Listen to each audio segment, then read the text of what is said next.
Today ay mayroong dumating sa akin ng mga pasobre. So, 4 to.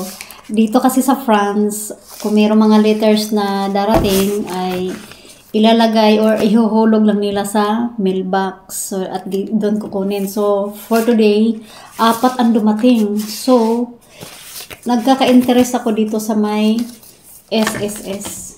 Ito yung sa SSS. And then, mayroon naman ditong ito lapos. Ito lapos. Hindi ko alam kung anong mga laman na yan. And then, ito salary. So, dito ako nagkaka-interest sa l'assurance maladie. So, i-open ko na. Kasi, inaantay ko na darating ang aking SSS card vital. Nagbaka sakali ako na nandito. Diniliver na. So,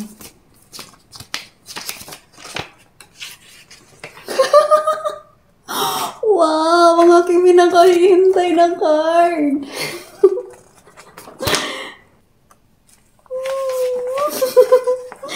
May card na ako. May SS card vital na ako sa France. And take note, lifetime card ito. But, renewable siya every year. Legit. Dito na ako sa France. Ito yung health insurance. Ayan. Ayan. Happy.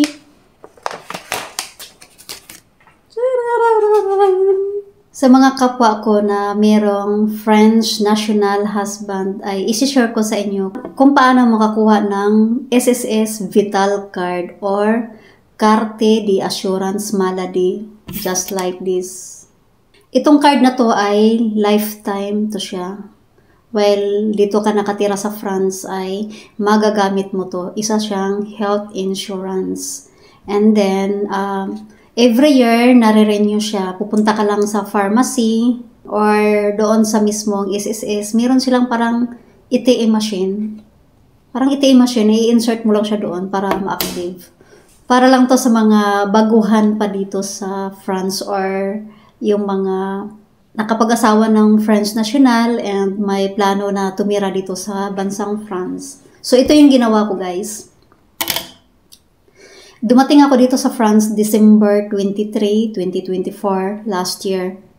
And then, after 3 days, December 26, ay pumunta kami sa SSS para, yun nga, about dito sa SSS. Sabi ng SSS ay kailangan ko munang tumira dito sa France ng 3 months bago nila ako bibigyan ng ganito.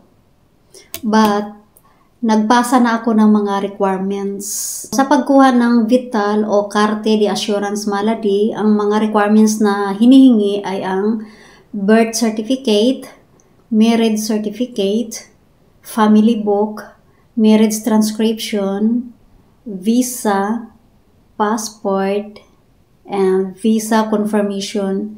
Original in Xerox ay kailangan mong dadalhin sa SSS. So, after 1 month kung magpasa ng mga requirements, December yun. So, January ay meron na silang pinadala sa aking letter na meron na akong SSS number. Total ay 5 months stay in France ay nagkakaroon na ako ng SSS Vital Card. And thank you for watching!